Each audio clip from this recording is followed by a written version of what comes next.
Do you ever get the hankering to watch angsty Belgian teen dramas? Well, if so, you're in luck because The Coyotes is now on Netflix. But is it any good?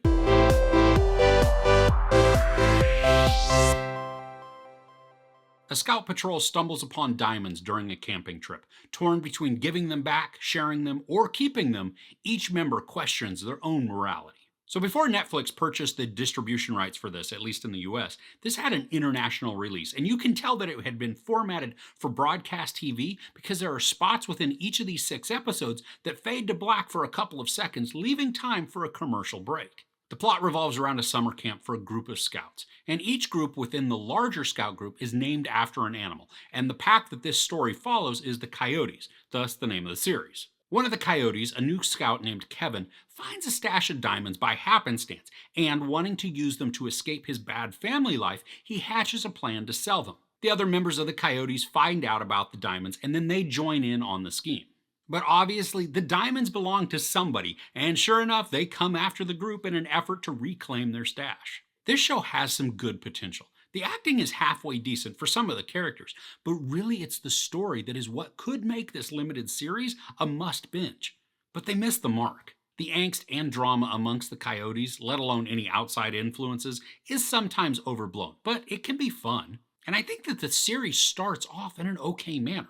Portions are a bit rushed, especially with some character introductions, but then there is some development that comes over time. So those initial moments that feel rushed, thankfully are resolved. I really liked the concept, and because of the setting for the majority of this, where we have our scouts in the forest outside of a small village where the antagonists could capture and harm them with ease, it adds a slight foreboding atmosphere to the story. But that storytelling is choppy and progressively falls apart as each episode plays out. Within the narrative, there's a case of mistaken identity, which does help propel the drama and the tension, and I think it's utilized pretty effectively. But probably the biggest question that could come from this series is how did the one who stole the diamonds get to where he's found by Kevin? The nature of the thief's physical state, I think, would prevent him from getting where he's found.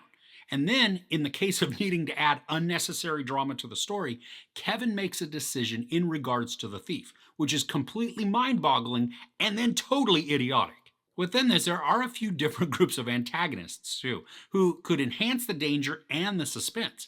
There's our main antagonist, Mark, and he could be terribly menacing and creepy, but he only sat on the edge of being a believable baddie. He's the one that originally had the jewels and was going to deliver them to the head honcho. And when we get to see the lead baddie, who's named Mrs. Kartash, she only adds ridiculousness. The character is so laughable that she reduces tension whenever she's on screen.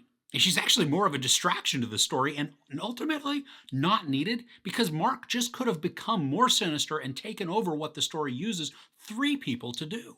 Now, there is one antagonist who is at least dangerous. He's not scary or anxiety-inducing, but he is ruthless. He's Amin, and he's the henchman of Mrs. Kartash. But again, Mark could have just been ruthless and cruel, and there'd be no need for Amin, which would then save time and make this a more taut thriller. There's also a group of thieves within the village near the scout camp, and they're a family who are pretty rough, and they can be very dangerous. And I like that they have some good motivations, and their extreme emotions make complete sense within the story. But unfortunately, they also detract from the tension because of just some really poor dialogue. While some of the drama makes sense and it fits within the story, especially as disagreements between the Coyotes arise, there are other portions that become larger than they probably should be. The dynamic between Kevin and his older brother, who's also a scout, are quite volatile, with the older being extremely mean and overbearing to Kevin. But then in one quick succession, there's a change of heart and the older brother's all chummy with Kevin. This resolution comes on way too quickly and then it's completely unconvincing.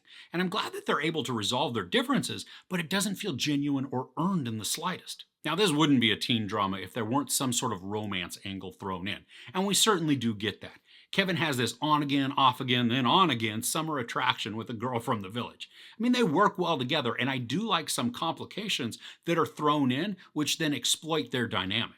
Something that's neither here nor there, but there is this priest in the village that I really wanted to see more of.